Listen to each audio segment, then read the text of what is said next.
nous sommes en compagnie du directeur des archives municipales de la ville de Saint-Avold, Pascal Floss. Alors, monsieur Floss, qu'est-ce qu'un service des archives?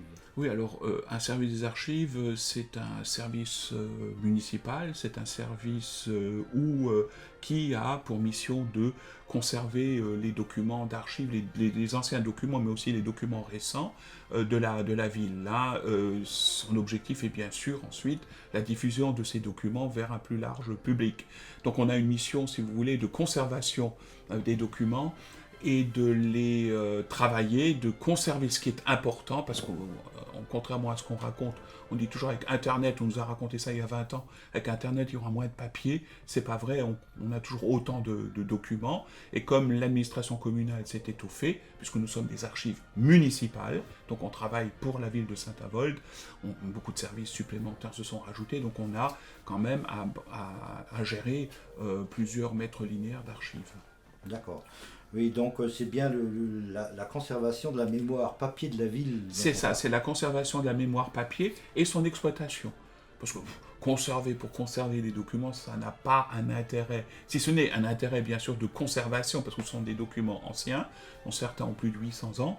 Hein, donc, effectivement, l'objectif, c'est le stockage de ces documents, bien sûr, les travailler, conserver ce qui est important à la fois pour l'administration, on a toujours les deux missions, et en même temps une mission historique aussi, c'est-à-dire conserver ces documents pour la postérité et les diffuser donc vers le plus grand nombre, notamment vers les jeunes générations, pour que effectivement ces documents puissent servir d'apport notamment à l'histoire.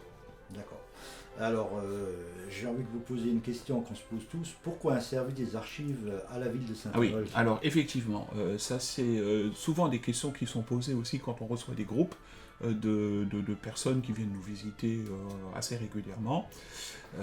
Pourquoi un service d'archives? Tout simplement parce que la ville de Saint-Avold a eu le souci de ses archives depuis le Moyen-Âge.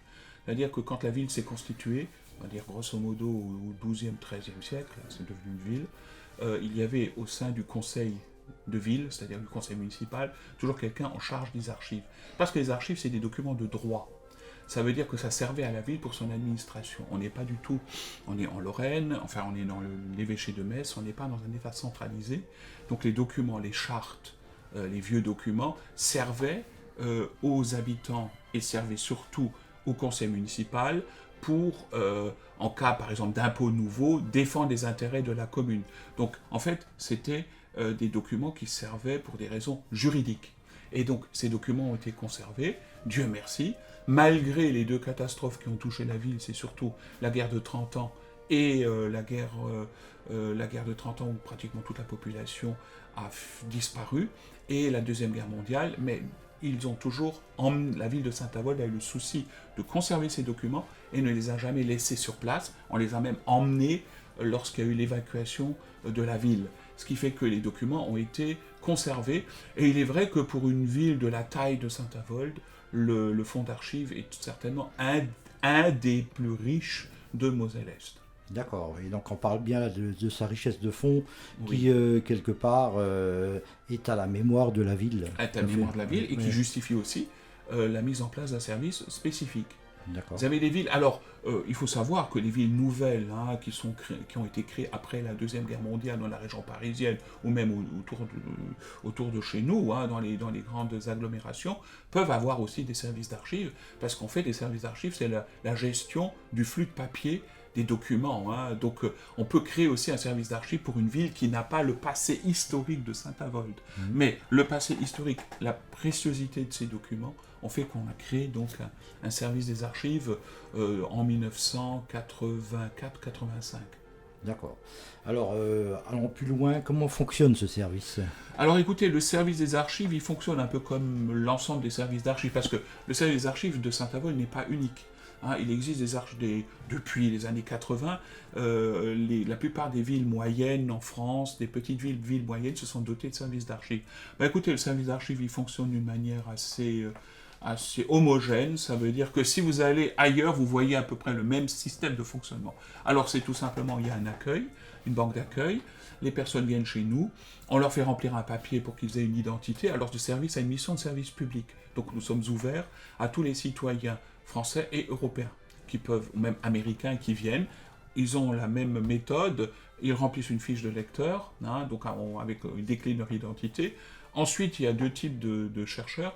Vous avez les chercheurs qui ont des spécificités historiques pointues, ça arrive, qui font des thèses, des thèses de doctorat ou qui font des recherches pointues. Ceux-là, normalement, ils sont orientés vers l'archiviste, c'est moi qui m'en occupe, parce que j'ai une vision des fonds qui est bien sûr Saint-Avold, mais au-delà de tout ce qui se fait dans la région, y compris en Allemagne ou au Luxembourg ou en Belgique, donc je peux les orienter.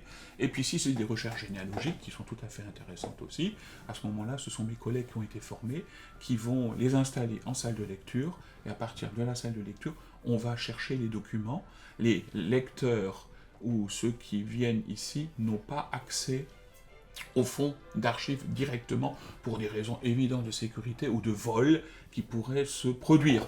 Donc les lecteurs sont installés en salle de lecture et puis ils attendent et puis ils travaillent sur place. On peut aussi photographier quelques documents, on l'autorise. D'accord. Donc ça se fait sur une prise de rendez-vous, c'est ouvert. Alors, service public, donc il n'y a pas de prise. Je dis toujours, si les gens veulent, les lecteurs veulent un entretien avec l'archiviste précis qui peut durer, moi je peux me consacrer 2 heures à une personne, c'est pas un problème. À ce moment-là, il vaut mieux prendre un rendez-vous. Mais normalement, le service est ouvert au public du lundi au vendredi, matin et pas le vendredi après-midi, mais le restant de la semaine. Nous sommes ouverts au public, donc ils ne sont pas obligés de prendre des rendez-vous. On peut venir ici librement, aux heures d'ouverture du service. D'accord, très bien. Alors dites-moi-en un peu plus, qu'est-ce qu'on trouve ici dans le service des archives, notamment la bibliothèque historique, les documents. Alors on a bien sûr une bibliothèque historique. Alors la bibliothèque historique n'est pas une bibliothèque de prêt, c'est-à-dire qu'on ne prête pas d'ouvrages. Les personnes peuvent les consulter sur place. Alors on a une bibliothèque historique qui concerne l'histoire de la Lorraine, bien sûr tout ce qui paraît sur le pays naborien, mais au-delà, Moselle, Lorraine, Sarre, Luxembourg et Alsace, grosso modo. Quand ce sont des ouvrages importants, donc on en fait l'acquisition et on laisse ces documents, bien sûr, accessibles au public. On a aussi 70 revues historiques, Sarre-Lor-Lux, on va dire, pour simplifier, qu'on peut aussi mettre à la disposition des lecteurs et du public. D'accord, très bien. Alors, j'ai envie de dire, quelles sont les missions de ce service ? Écoutez, il y a deux missions essentielles du service. Ce sont des missions aussi qui nous ont été en quelque sorte proposées par la municipalité quand on est entré en fonction. C'est d'abord une mission de conservation, conservation des documents. Ça, c'est une mission interne. Il faut aussi qu'on remette au service des documents qu'ils pourraient nous demander, par exemple les permis de construire qui sont chez nous depuis 1945. De temps en temps, on a besoin d'un permis de construire pour pouvoir agrandir sa maison ou pour pouvoir faire des travaux au niveau de la commune. Donc ces documents sont ici. Donc nous, l'objectif, c'est quand on nous demande des documents, on les donne, on les met à la disposition des services municipaux. Et puis bien sûr on a cet autre volet qui est le volet patrimonial, qui va au-delà de simplement mettre ici des documents en salle de lecture. C'est aussi organiser de temps en temps des expositions, faire des conférences, écrire des articles pour mettre en valeur l'histoire de Saint-Avold et du pays naborien. Voilà un peu notre objectif. C'est les deux choses. Et bien sûr aussi dans ce cadre-là, surtout dans le deuxième cadre, c'est-à-dire faire du patrimoine, c'est aussi recevoir du public, aller dans les écoles.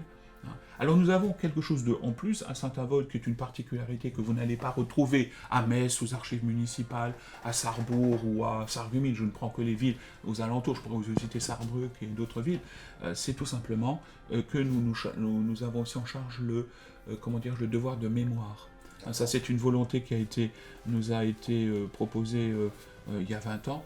C'est d'ailleurs le devoir de mémoire, c'est-à-dire qu'on s'occupe aussi des associations patriotiques pour le moment, mais ça va peut-être changer, et surtout des jumelages avec l'Allemagne et les États-Unis, avec Fayetteville, qui est la ville jumelée depuis 1993 avec Saint-Avold, tout simplement parce que l'archiviste, c'est l'allemand et l'anglais.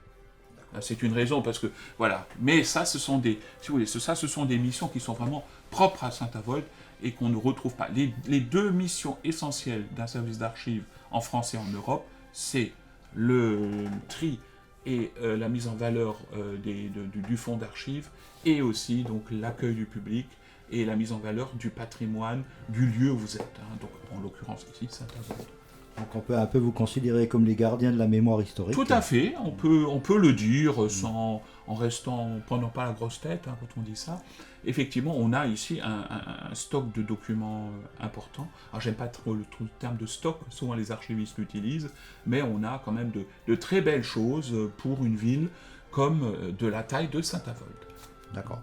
Alors, allons un peu plus loin. Qu'est-ce le métier d'archiviste? Oui. Écoutez, c'est un métier de la conservation. C'est un métier donc nous sommes donc normalement dans la filière culturelle.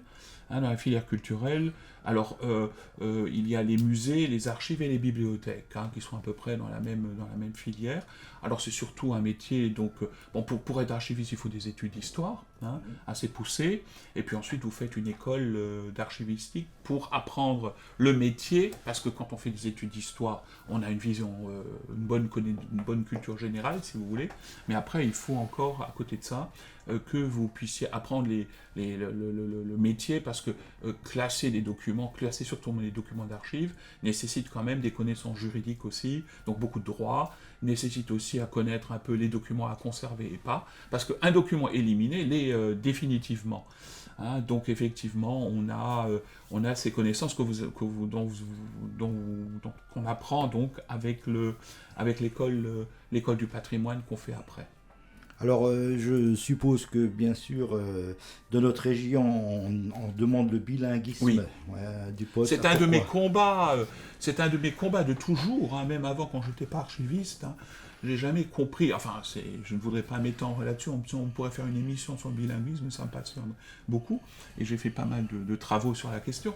Mais c'est vrai que une des conditions de mon embauche personnelle à Saint-Avold a été la connaissance de la langue allemande.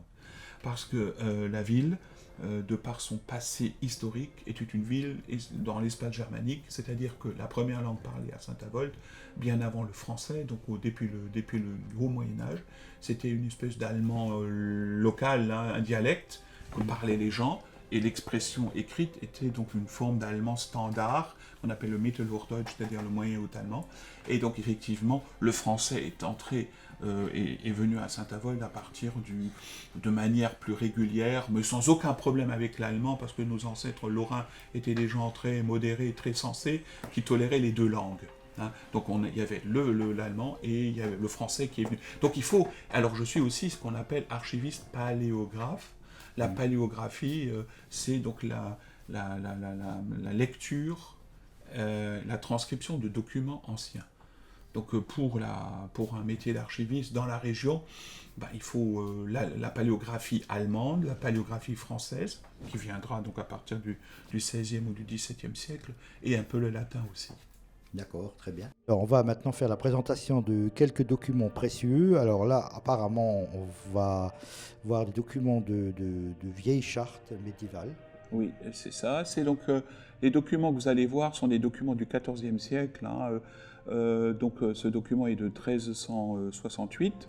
Ce sont celui-là et les autres qui vont suivre, qui sont un peu plus, qui sont aussi du XIVe mais un peu plus tard, de 1384 et de 95.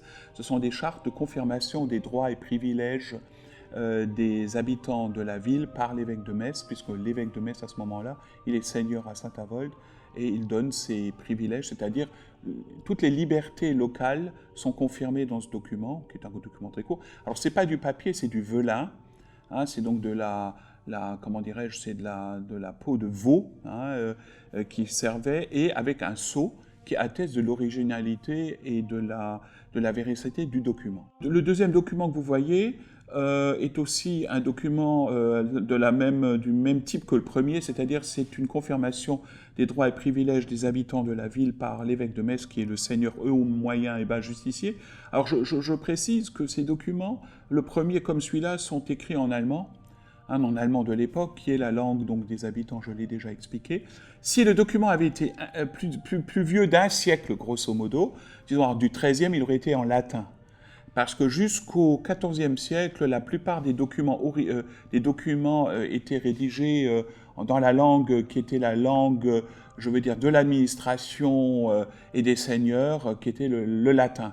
Mais à partir du XIVe siècle, pas seulement en Lorraine ou en France, c'est du vieux français ou en Angleterre, partout on commence à rédiger des documents dans la langue vernaculaire, c'est-à-dire dans la langue des habitants.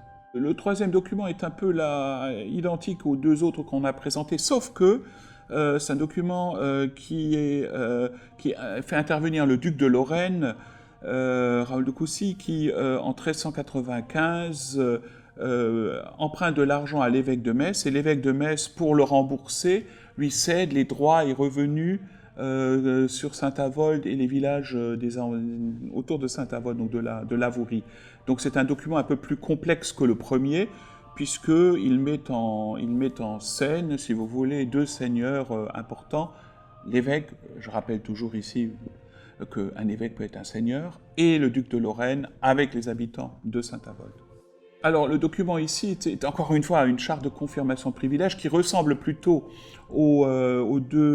à la première. Simplement, on voit, on est au XVe siècle, donc en 1445, que l'écriture est une écriture de chancellerie qui est un peu différente déjà des deux autres. Alors, qui rédige, c'est des documents qu'on envoie aux habitants de Saint-Avold. C'est donc un scribe qui est à Metz, à la chancellerie épiscopale, qui rédige donc ce document au nom de l'évêque de Metz. Il n'y a pas le sceau fait, office de signature officielle. Et donc ce document est j'aime beaucoup ce document parce qu'il est bien rédigé, une lecture assez facile et surtout une très très belle stylistique. Ah oui, alors là on a un document plus grand, si vous voulez, plus massif. Il s'agit d'un document en langue française de la princesse Henriette de Lorraine, que les Naboriens connaissent bien. Henriette de Lorraine, qui est princesse à Saint-Avold, et qui confirme aux habitants, encore une fois, comme les évêques l'avaient fait précédemment, les droits et privilèges des habitants, et qui emprunte de l'argent à Saint-Avold, à la ville, pour pouvoir les donner à son frère, le duc Charles IV, qui est en train de constituer une armée, pour acheter des soldats. Donc la princesse dit tout simplement que si la ville verse une certaine somme, de l'ordre de 2000 francs barois, elle confirme le droit qu'avaient les habitants, qu'ils ont depuis dans leur charte municipale, d'élire le maire et d'élire le conseil tous les ans le 20 janvier. Et donc c'est un document donc c'est un document du XVIIe siècle qui reste une charte, un document en parchemin. Alors ce qu'il faut savoir, c'est que très longtemps, même encore au XVIIIe siècle, quand le document était un document important, officiel, on utilisait le parchemin, et pas forcément des documents en papier. Parce que c'est un document aussi très important, puisque la princesse s'engage par rapport aux droits de la ville de Saint-Avold des habitants. Et on a, au milieu du document, nous avons une signature de la princesse Henriette de Lorraine. Voilà. Elle signe, vous voyez. Oui, c'est un document original, donc elle signe le document. Et c'est un document qui a été réalisé à Nancy, donc, puisque la ville de Saint-Avold, à partir de 1580, passe au duché de Lorraine, et le duché de Lorraine, la capitale était à Nancy. Donc on va dépendre plus des évêques de Metz, mais des ducs de Lorraine, jusqu'en 1766. Alors il s'agit là d'un registre ? Oui, il s'agit d'un registre papier de la deuxième moitié du XVIe siècle. Alors je rappelle que le papier est déjà utilisé en Occident dès le XIIIe, il nous vient de Chine. Et donc ce document est un document papier, qui est un document municipal, avec des listes de tous les habitants des chefs de famille de la ville qui paient un impôt local, qui est un impôt qu'on appelait la rente, qui est une sorte de taxe municipale qu'on acquittait 2 fois l'an, à Noël et à la Saint-Jean d'été. Et donc vous avez des listes et vous avez une croix sur les documents. La croix veut dire que la personne a acquitté cette taxe qui est de quelques centimes et d'une poule. Voilà. Alors, ce qu'il faut savoir, je le dis toujours, Contrairement à ce qu'on nous a raconté, la pression fiscale était bien moindre que maintenant. Hein, voilà, les gens payaient beaucoup moins d'impôts. Hein. Ils payent des impôts locaux, ils payent des impôts au duc ou à l'évêque de Metz, mais quand on calcule un peu, c'est bien moindre que ce qu'on a pu connaître, même après au XVIIIe siècle. Hein. Voilà. Et c'est un document restauré aussi, hein, donc, par les soins de la commune. Il s'agit donc là du premier registre paroissial de Saint-Avold de 1645 qui est en pas bon état, hein, pour différentes raisons. Il a été beaucoup consulté, restauré bien sûr par les soins de la commune. Je rappelle que ces travaux de restauration, on les fait une fois et puis on les fait plus après. Hein. Donc ce document a subi un bain, a été nettoyé de toutes ses impuretés, voilà, a été consolidé, voilà. Et donc c'est un document en latin, rédigé en latin qui, comment dirais-je, reprend les naissances, les mariages et les décès de la paroisse. Hein. Ce n'est qu'à partir de 1792, à la Révolution française, que les gens sont obligés de venir donc à l'hôtel de ville, à la mairie, pour enregistrer à naissance un mariage ou un décès. Avant, c'était du rôle de l'Église. Bon, les catholiques ont continué, bien sûr, à aller se faire enregistrer à la paroisse du lieu, mais il y avait obligation pour les citoyens, à partir du mois de septembre 1792, de déclarer une naissance, un mariage et un décès à la mairie. Alors le document que nous présentons c'est le premier registre de délibération du conseil municipal de Saint-Avold qui date de 1708 et qui va jusqu'en 1713. Et ce registre est en français, c'est donc après la guerre de 30 ans, et il donne une foule d'informations sur l'activité municipale, le prix du blé, les coutumes et les traditions qui étaient en cours à ce moment-là à Saint-Avold. Hein. Donc c'est un document intéressant. Et donc nous avons les registres de délibération du Conseil depuis 1708 jusqu'à nos jours. Peut-être pas ceux de nos jours puisqu'ils sont encore en mairie, mais jusque dans les années 2000. C'est encore une fois un registre de délibération, mais qui date de 1791. Grâce à la richesse du fond, on peut pratiquement suivre la Révolution à Saint-Avold le jour on a fêté hier le 14 juillet. Et effectivement, on a sur Saint-Avold une fête de la Fédération qui a été organisée aussi en 1791.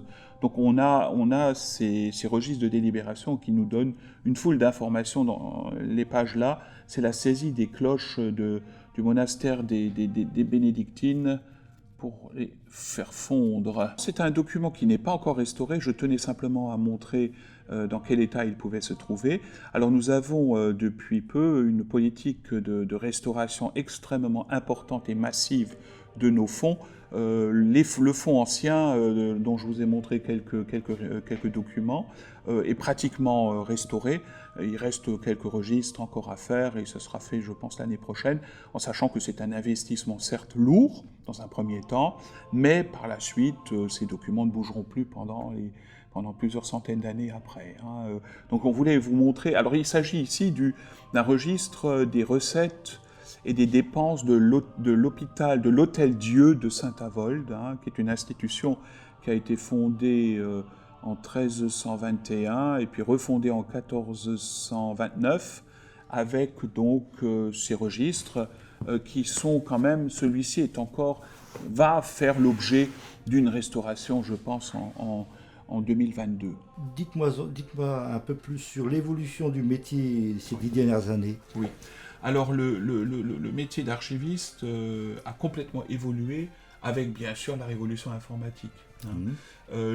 Moi j'ai encore connu, hein, je parle déjà un peu comme un ancien, j'ai encore connu dans les années 80, 90, pratiquement jusqu'au début des années 2000, un service qui fonctionnait d'une manière un peu traditionnelle comme fonctionnaient les services d'archives depuis, on va dire, le 19e siècle. Hein. C'est-à-dire accueil du public, un public nombreux, des gens qui venaient lire des choses sur place, donc une documentation qu'ils n'avaient pas en ligne, si vous voulez, vous avez tout de suite compris où je veux en venir. Oui, tout à fait. Hein. Donc les gens venaient sur place, on refusait même du monde, hein, à ce moment-là, mais partout à Metz, aux archives départementales de la Moselle, il fallait s'inscrire pour avoir de la place. Maintenant... Bon, alors là, vous parlez bien sûr de la révolution Internet. La révolution Internet. Alors, qu'est-ce qui s'est passé? C'est tout simplement qu'avec la révolution Internet, les personnes ont, la plupart... Bon, il y a toujours encore une fracture qui existe, Internet, chez certaines personnes plus âgées, mais globalement, cette fracture va se résorber au fur et à mesure du temps qui passe. Même les anciens, maintenant, beaucoup d'anciens ont un ordinateur et ont la possibilité d'avoir accès à des fonds de bibliothèques et autres qu'on ne pouvait pas avoir, qui sont maintenant numérisés, auxquels on peut accéder. Avant, moi j'ai fait toutes mes études en me rendant encore à Metz, à Nancy ou ailleurs, sur place, pour consulter une documentation papier. J'avais à peine le droit à l'époque de photographier. Maintenant, vous avez la possibilité, en connaissant un peu le système, à pouvoir entrer dans les plus grandes bibliothèques dans le monde. En plus, si vous parlez l'allemand ou l'anglais, vous avez encore une possibilité supérieure.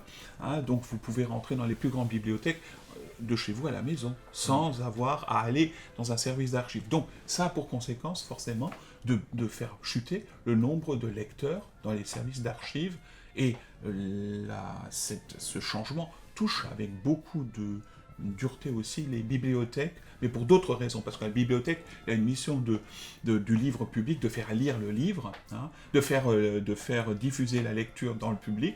Nous, les services des archives, on a les deux missions, qui est donc une mission vers l'extérieur, mais on a avec aussi une grande mission de travail vers la ville, vers les services municipaux. Donc, je ne suis pas paniqué quand je n'ai pas ma salle de lecture remplie de monde. Ouais. C'est toujours mieux, mais on a beaucoup de travaux à faire parce qu'il y a des demandes des services municipaux aussi. Puis on a reçu récemment beaucoup de nouvelles archives qui étaient, parce qu'on a supprimé le pré-archivage qui était en mairie. C'était un lieu où on stockait des documents qui étaient moins anciens.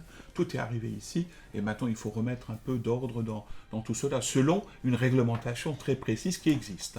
Alors, c'est vrai que, donc, tout simplement pour être positif, nous devons travailler différemment, c'est-à-dire faire un peu déjà ce qu'on fait aujourd'hui, ce que certains collègues n'ont peut-être pas fait beaucoup, c'est-à-dire par des émissions, donc diffuser un peu le savoir, également être sur Internet, être présent sur Internet. Il est prévu, je crois, par la commune, de la mise en place d'un site un peu spécifique des archives, et communiquer de manière différente à des publics qui sont toujours intéressés, parce que ce qui est assez paradoxal, c'est qu'on a un intérêt pour l'histoire locale et régionale qui est important maintenant, même si, il faut le dire, et ça aussi c'est un de mes grands regrets, c'est un de mes combats de toujours, il n'est pas encouragé en France.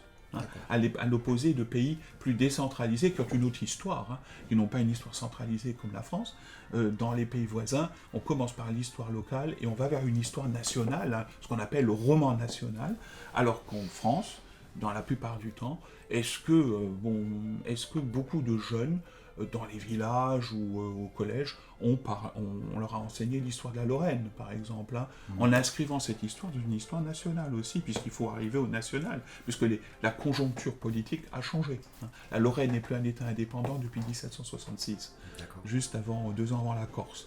Donc, je veux dire par là que la situation a changé. Donc, moi, j'utilise toujours mon service d'archives pour, quand nous allons dans les écoles, effectivement, en accord avec les professeurs d'histoire, donc je leur parle de l'histoire de Saint-Avold, mais j'ai toujours un double discours, c'est-à-dire je reste au niveau local, et ensuite je me projette vers une histoire nationale si elle est enseignée. Vous voyez, par exemple, on m'a déjà souvent demandé au XIVe siècle qui est roi de France. Alors j'ai dit, moi je peux donner le nom du roi, parce que je sais que c'est demandé, mais en fait, même si c'est ici un duc, et je donne aussi le nom de l'empereur, puisqu'on fait partie du Saint-Empire romain germanique à ce moment-là. Vous voyez, donc il faut, quand on est dans la région, on est le pays de l'entre-deux, il faut absolument toujours avoir un œil, ce qui se fait, puisqu'on est français, ce qui est en France, mais aussi ce qui se fait dans l'espace germanique, pour pouvoir comment dirais-je, diffuser une information la plus... Enfin, il faut toujours être très prudent. Il n'y a pas d'objectivité à 100%, mais essayer de diffuser une histoire qui soit correcte. Puisque l'histoire lorraine et l'histoire de la région est quand même très compliquée avec les deux guerres. D'accord. Donc c'est difficile. Alors, quelle archive au XXIe siècle ? Oui, alors, bonne question. Alors, je pense qu'on a quitté, fut une époque, on a microfilmé, hein, je dis pas numérisé, on a microfilmé, les Américains ont commencé dans les années 50 à microfilmer et à détruire le papier. Et on se rend compte que les microfilms des années 50 sont guère utilisables et se dégradent très rapidement. Donc, moi je pense qu'il faut continuer à faire ce qu'on fait encore en Europe actuellement, c'est-à-dire qu'on continue à produire du papier, peut-être moins, on n'a pas besoin de faire 15 photocopies d'un document, ça je m'y oppose, mais d'un autre côté, après, on peut effectivement, on peut peut-être numériser quelques documents essentiels, mais moi je suis assez conservateur, c'est-à-dire que je conserve quand même beaucoup de choses, et ça m'a déjà joué de bons tours, hein, dans le sens où parfois on est déjà venu nous demander des choses très précises, qui normalement, si j'avais appliqué la réglementation nationale, j'aurais dû éliminer ces documents, parce qu'on a quand même un règle. Le service des archives, c'est pas juste on récupère un stock de papier et puis on jette ce qu'on a envie de jeter. Non, non, il y a conserver, lire et conserver l'essentiel, là, en fonction d'une réglementation. Je suis très précis par rapport à ça. Donc on a effectivement quand même encore beaucoup de documents papier. Arriver à une numérisation totale des fonds, ça n'a aucun intérêt. Je pense que la numérisation pourra se faire sur des documents historiques précis, hein, en sachant que si les personnes ont les registres paroissiaux en ligne, on ne les verra plus non plus dans nos services d'archives. Donc on ira de plus en plus, je pense, vers des métiers quand même qui sont des métiers de transformation de documentation et de mise en ligne de documents. On aura de moins en moins on a des contacts, bien sûr, on a plein de généalogistes qui nous écrivent, hein, on a des dizaines de demandes, hein, mais c'est vrai que le service archive qu'on connaissait, que j'ai encore connu quand j'ai fait mes études, avec sur place, avec du public dans les salles, ça risque quand même dans les prochaines années d'être un peu moins le cas. Est-ce qu'on revient en arrière? Je ne crois pas. Il y a une tendance qui ira vers de plus en plus de documents immatériels, et je pense qu'on ne pourra pas arrêter cette évolution. Moi, j'ai déjà dû m'adapter à l'ère informatique, hein, parce que je suis d'une génération qui a toujours écrit, hein. Donc c'est vrai qu'on s'est déjà adapté à une nouvelle situation. Il faut savoir utiliser maintenant les nouveaux outils du mieux qu'on peut. Je ne regarde pas seulement vers le passé, hein. Mais je pense qu'il y a des documents papier qu'il faut conserver. Par contre, les qualités de papier d'après-guerre ne sont pas terribles, hein, et vous avez des documents qui se dégradent assez rapidement. Merci M. Floss. Alors pour conclure, je dirais, là on est bien en face aujourd'hui, on n'a aucun recul par rapport à tout ce qui peut quelque part être stocké aujourd'hui. Donc je pense que vous êtes toujours encore au service du développement de la ville et vous êtes là pour conserver bien précieusement tous ces documents. Oui, hein. Oui, tout à fait. Alors, conserver les documents et, je veux dire, dans la conjoncture actuelle, dans cette société quand même très, comment dirais-je, mondialisée, hein, c'est une société très ouverte, mondialisée, je pense que les services d'archives jouent un rôle essentiel dans la mesure où ce service est là aussi pour donner des informations et pour vendre la ville, c'est-à-dire par son histoire. À partir du moment où vous connaissez l'histoire de la ville, vous voyez son évolution. Hein, par exemple, on prend l'exemple de Saint-Avold. Si je compare par exemple deux villes qui sont Saint-Avold et Forbach, que je connais bien, Forbach a une histoire totalement différente du fait aussi que Forbach est devenue une ville qui s'est surtout beaucoup développée au 19e siècle avec les Devindel et le charbon, hein, et puis c'est une ville de la frontière, hein, qui est sur la frontière avec Sarrebruck. La gare de Forbach était la gare marchandise la plus importante de France en 1869. Par contre, Saint-Avold a une autre histoire, c'est une ville qui est beaucoup plus ancienne, et c'est une ville de commerçants, de marchands et d'artisans. Donc il y a eu une tradition du commerce à Saint-Avold, et d'échange, hein, puisqu'on retrouve des marchands de la ville aux quatre coins de l'Europe, hein, pour vendre leurs produits, hein, déjà au XVe siècle. Hein. Donc je veux dire par là, l'histoire elle est un peu différente. Et après c'est devenue une ville de garnison, à partir de la fin 18e, 19e, 20e siècle, jusque dans les années 90 du 20e siècle, il y avait encore des militaires. Donc c'est une ville qui a une histoire un peu différente. Et mettre ça en musique, l'expliquer par des brochures, par des travaux, par des expositions, c'est extrêmement important. Dans une société aussi où on sent quand même que les gens ont besoin de racines, où on a de plus en plus, pour différentes raisons qui dépassent le cadre de notre émission, je ne vais pas rentrer dans les détails, on voit quand même qu'il y a un besoin de racines, et quand on va dans les écoles et quand on aborde cette histoire locale, les enfants rejettent rarement, au contraire, ne voudraient faire que ça. Moi, je l'ai fait à différents endroits, dans des petits villages. Je l'ai fait à Saint-Avold aussi, invité par les professeurs. Les enfants adorent ça et on se rend compte à quel point ils ont besoin de prendre un ancrage pour après, effectivement, aller vers quelque chose de plus général. Mais partir du local vers le général me paraît être la bonne stratégie, avec bien sûr une belle chronologie, ce que je suis pour les chronologies. Je n'ai pas envie de me perdre dans l'histoire, de passer d'une période à une autre sans en parler. On ne peut pas passer les 1500 ans du Moyen-Âge, on ne peut pas les oublier. J'aime bien le Moyen-Âge, vous allez voir, mais même si j'ai fait des travaux sur la période du 16e, 17e, mais c'est une période, c'est 1500, c'est une période très très longue, et on ne peut pas la zapper comme ça.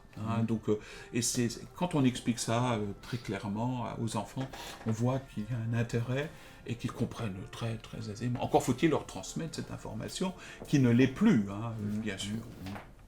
D'accord, merci Monsieur Flotz de nous avoir reçus et merci pour vos connaissances qui quelque part en délectent vos mots. Alors on invite, je lance un appel, bien sûr on peut visiter ce service, alors par contre, si c'est des visites, si c'est pour effectivement faire des travaux, on peut venir, mais si c'est des visites, il faut à ce moment-là quand même prendre rendez-vous pour faire des visites. Alors, je fais rarement des visites individuelles, c'est souvent des petits groupes qui viennent, que ça vaille la peine aussi de montrer le service, et il faut se prendre du temps pour les personnes.